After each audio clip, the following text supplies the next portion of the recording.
Hello crafters, this is Yana Smakula for SimonsSTM.com. Welcome back for another Yippee for Yana episode. All supplies I'm using for this project are listed in the video description box below. Today I'm doing some Christmas coloring with a new Simon Says Stamp Festive Bouquets stamp set.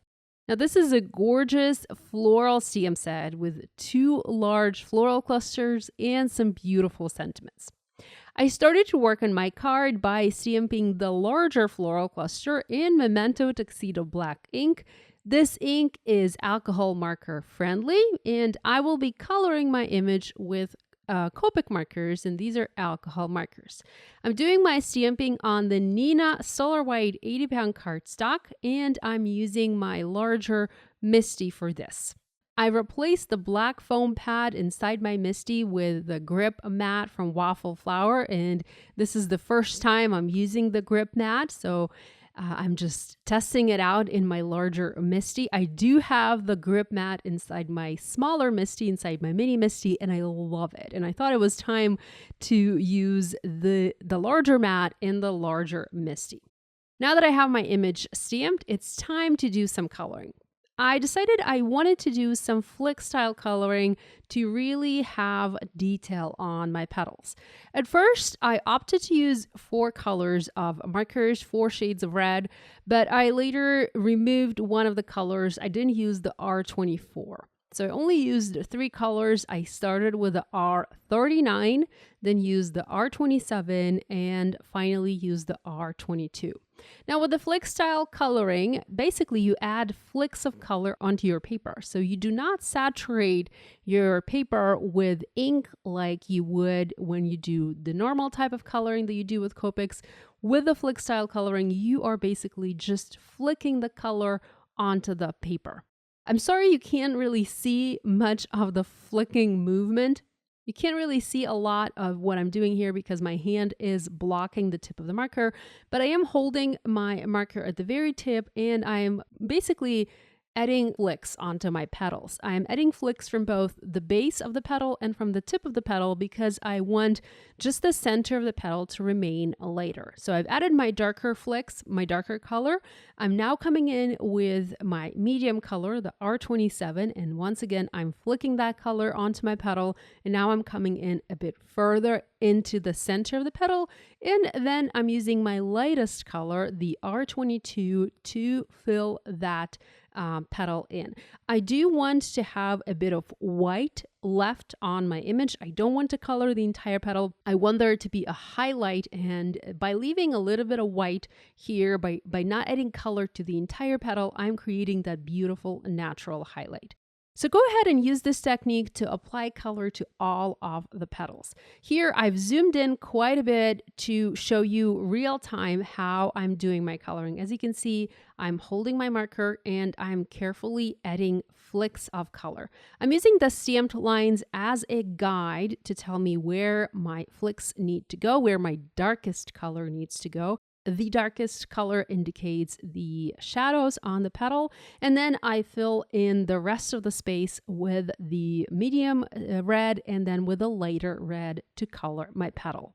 I'm using reds here, but you can color these flowers using other colors. These don't have to be red. They can be pink, they can be white, they can be purple.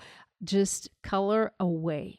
Next, I'm using several green markers to color the greenery on this image. First, I'm going with a G99, and once again, I'm adding flicks to the pine needles. Now, the pine needles are a different type of image. You don't have an outline. You just have black stamped lines. And what I do here is I follow those black stamped lines, and I add my flicks of color over those lines. So I do have my color going outside of these stamped lines, but I think that adds a lot of interest and detail to this image, especially to the pine needles. I'm using another green color combination to color the leaves here, and I'm using G99, G94, and YG03. And I'm basically using these to color some of the petals a more cheerful green. You can see how this green compares to the green on the pine needles. And lastly, I'm using the same reds to color the berries that I have on my floral clusters. I will come in later, once my coloring is done, I will use a white pen to come in and add some white highlights, some white dots onto the berries. And I'll also use a white jelly roll pen to color the flower centers on my flowers. I'm just finishing up some of the coloring that I have here using the rest of the green markers. And with my coloring done, I was looking at this image and I did not quite like all of that white space, blank space in the center. To me, it just looked odd. It looked unnaturally white, unnaturally bright. So I thought to myself, I need to add some color to those sections, because if your images, if you have a floral cluster, if you have a floral arrangement, you don't really have a bunch of white gaps in your floral arrangement. You can see a color of the background, or you can see some more leaves in the background, so it's not white. So having that white color looked very unnatural here. So I used one of my darker greens, the G99, and I basically filled those white areas with green.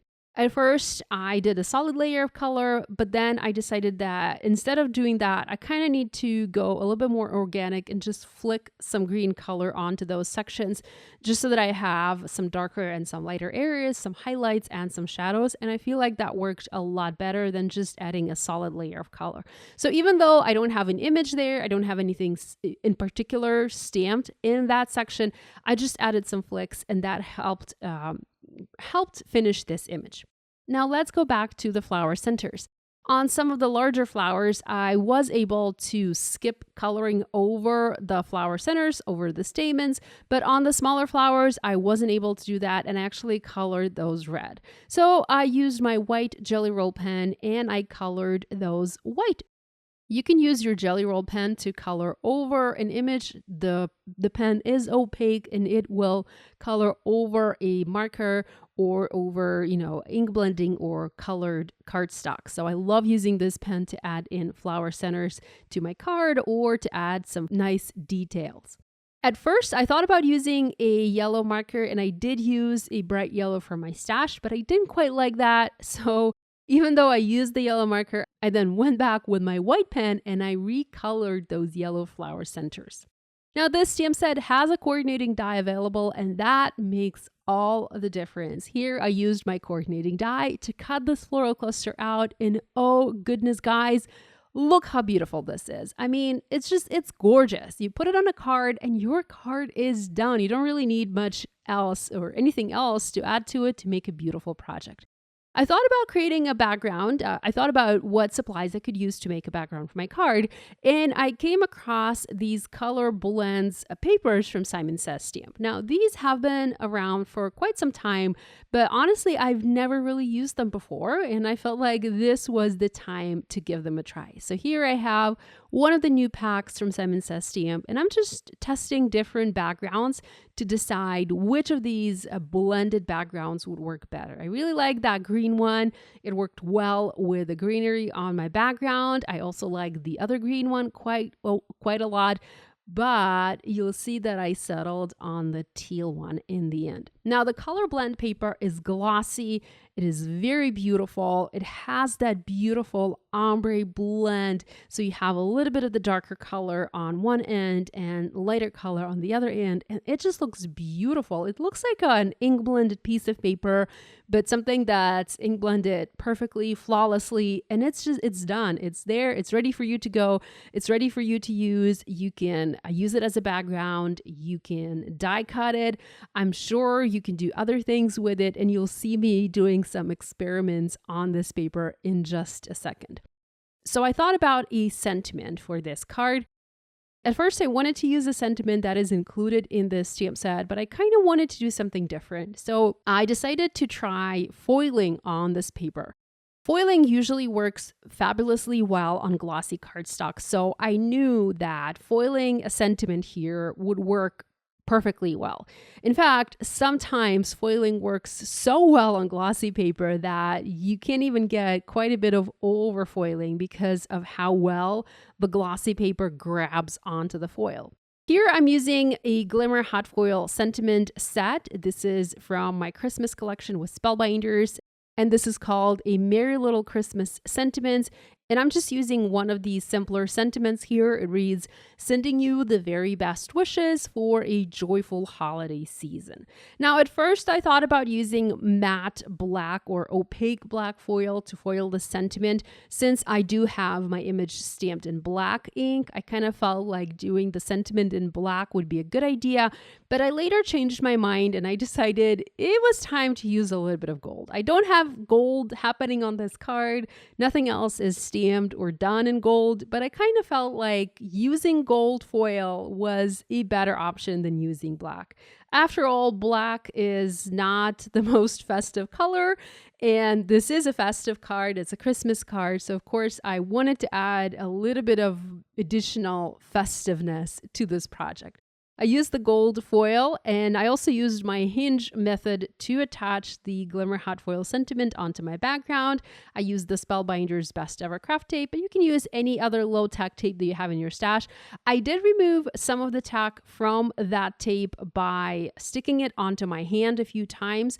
Glossy paper is notorious for being very easy to grab onto things. I guess that's what I'm trying to say. So sometimes if you stick low-tack tape onto glossy paper, it might be a little bit more difficult to remove it from glossy paper versus other types of paper just because of how smooth that paper is. So here I have my Glimmer hot foil system. It is hot and ready to go. And I'm just going to place my background plate with my Glimmer plate and my foil onto the Glimmer, press the timer button, and wait for the Glimmer hot foil system to heat up my plate and transfer that beautiful foil. I also have my Platinum 6 die cutting and embossing machine all set and ready, and I just need to wait for that timer to stop flashing before I can send this through my machine to foil. It only takes about a minute for the plate to get hot enough to transfer the foil, and we are now ready to take this out of the docking station and send it through our die cutting machine. With this type of floral cluster, you can do any type of sentiment you want. You can stamp and die cut a sentiment. You can add a foiled sentiment like I'm doing here. If you have the better press system, you can do a better press system. You can also die cut a sentiment and add that onto your card. The sentiment is really not the focal point. It's that beautiful floral cluster that is the focal point on our project. So here I have my sentiment created, and I love the way this looks. It's time to assemble our card. Here I have an A2 side folding card base. I have my background panel, and I also have a scrap card base. So I have some card bases in my stash that are made from textured cardstock, and textured cardstock is not something that I really use or like. So I'm kind of using these scrap card bases as a means to add a little bit of dimension to my projects. So I have trimmed that scrap card base to be just a little bit smaller than my front panel, and I use that to pop my front panel onto the card. When I do foiling, the heat from the hot foil machine tends to warp the panel just a little bit. It doesn't warp it quite as much as when you do heat embossing, but you can see that the panel bends just a little bit. So I like to add a little bit of extra something behind my panel when I adhere it to a card base to help flatten it. So hence why I'm using that scrap card base behind my background panel.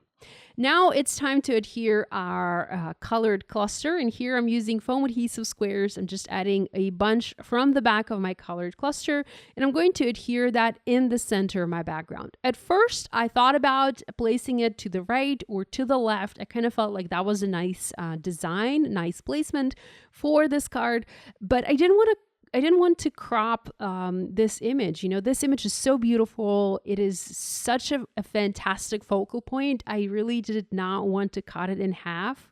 So I figured I'm going to place it right in the center of my card and hope that I don't need to trim much of it. So I added foam adhesive squares. I've placed it right there in the center above my sentiment, and I love the way this looks. I did have to cut just a little bit off, just little ends of the petals, little ends of the leaves, but I think that's okay. I did not have to trim much of it. Lastly, I'm using the Simon Says Stamp sequence. I have these new Confetti Gumdrops from Simon Says Stamp, and I absolutely love the colors in this set. The colors are very pastel, they're very soft, and I feel like they go really well with my color blend background. So I'm adding just a couple of embellishments here and there, and that finishes my card. So here's a look at the project I have for you today, created with a Simon Says Stamp Festive Bouquets stamp set. I hope you enjoyed this video, and I hope you feel inspired to create. Thanks so much for joining me today. Love you guys, and I'll see you next time.